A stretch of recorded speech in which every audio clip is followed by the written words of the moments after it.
Hello and welcome to Business Arena on TVP World. I'm your host, Marie Caso. Join me for the latest business headlines of the day.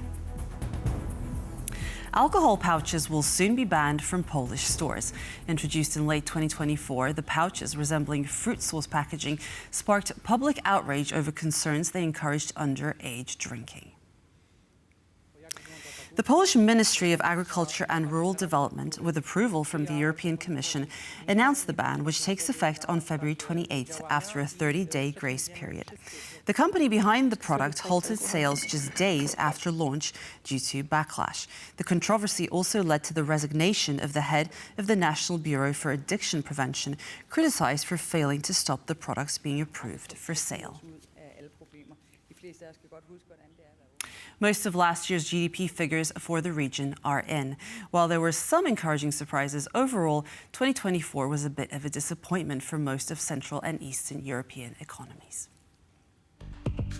2024 started off with a burst of optimism here in the CEE. Economists were looking forward to growth returning to pre-pandemic levels and to a clear path to target inflation. Unfortunately, for many countries, things have not panned out as planned. 2024 was a mixed bag for the Central and Eastern Europe. If we compare consensus forecasts from late 2023 in the V4 to the final results, only Poland came out just slightly above expectations at 2.9%. We're still waiting for data from Slovakia, but current models see it coming in 0.3 percentage points short. The Czech Republic came in 0.4 percentage points below, while Hungary had turned out to be the biggest disappointment, with just 0.5% growth in 2024, a whopping 2.3 percentage points below expectations. Now, there are a number of factors behind these results. What did not materialize was anticipated a rebound in investment growth. And that's something that needs to be taken into account in 2025. Most of Europe saw a decline in investment in 2024, a trend recorded across the EU. In terms of the V4, it's important to note that Poland has a much different economy than its V4 neighbors. Plus, the extent to which this Visegrad 4 countries disappointed was also influenced by the openness of these economies. An open economy relies heavily on exports to support its GDP. This means that countries like Slovakia, the Czech Republic, and Hungary were far more exposed to the slowdown in Germany and could not rely on internal demand to pick up the slack, as was the case in Poland. So what's on the horizon for 2025? So again, the Visegrad for 2025 appears to be, again, a very mixed bag. Current consensus forecasts see Slovakia, the Czech Republic, and Hungary all growing near the 2.5% mark. Poland will likely remain the frontrunner with 3.5% growth this year. The GDP figures for the Central and Eastern European region are essentially disappointing. One way to drive things forward is mobilizing capital markets. On the bottom line today, you'll see my interview with Tomasz Bardziłowski, CEO of the Warsaw Stock Exchange from earlier this week. It'll give you more of an idea of what capital markets actually are and why they're important to developing Europe's economy and competitiveness. Poland's wood industry is raising concerns about dwindling access to timber, warning that production costs are no longer just a potential threat. They're already having an impact. Meanwhile, the government insists it's taking steps to preserve the nation's forests while supporting a key export sector. At first glance, this forest may look lush and endless, yet Poland seems to be facing a shortage of crucial timber supplies. Mounting concern is setting among local producers. We're already experiencing shortages. It's not just a potential risk, it's reality. In 2022, we procured a total of 44 million cubic meters of wood, then 42 million the following year, and now it's forecast to be 38 million. This is a radical drop.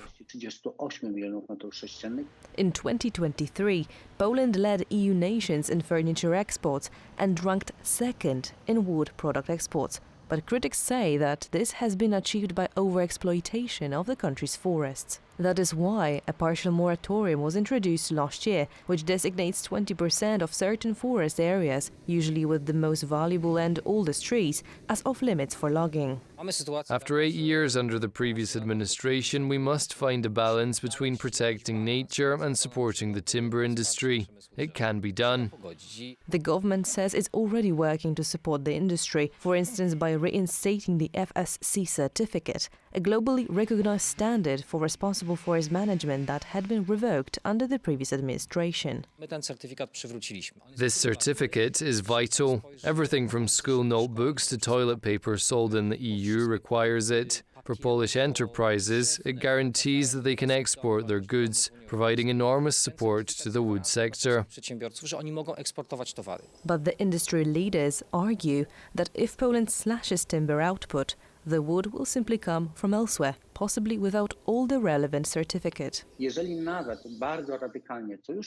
Even if we drastically cut timber harvesting in Poland or neighbouring countries, that wood will come from somewhere else, shipped on freighters, leaving a carbon footprint, and likely extracted in regions with far less oversight. As Poland's government reinstates crucial certifications and tries to balance environmental protection with economic needs, the question remains whether these measures will be enough. A Czech insurance broker, Renomia, continues its expansion in Central Europe with the acquisition of a local player from Poland. It's just one example of regional consolidation, and industry representatives say there's space for more. Renomia, your best interests come first. Originally a family business from the Czech Republic, Renomia first planted its banner on Polish soil in 2022. This January, Renomia purchased Modus, a Warsaw-based brokerage firm. We grow in average about 15% a year, which means we double every 5 years, and the same is for Central Europe and the same is globally, which is a great speed. Since October 2019, the Czech company has expanded through takeovers or partnerships into Croatia, Latvia and Austria, and it plans to hire 170 people in Poland. We are open to new acquisitions. So, given this news, the question arises, why is the Polish brokerage and insurance market an attractive place for such moves? This is still an undeveloped market, and that is why this market is so attractive, because it's not saturated. And regardless of how strong foreign participants in the Polish insurance market are, the prospects of concentrating the market in just a couple of hands remains unlikely. We are not witnessing either concentration or fragmentation. Actually, the number of brokerage companies is growing in Poland, which is good for the market. There are currently over 2,000 brokerage companies operating in Poland. And that's all for our business news updates today. For more business stories, check out tvpworld.com. And now join us for my conversation earlier this week at the European Capital Markets Forum with Tomasz Bardziłowski, CEO of the Warsaw Stock Exchange.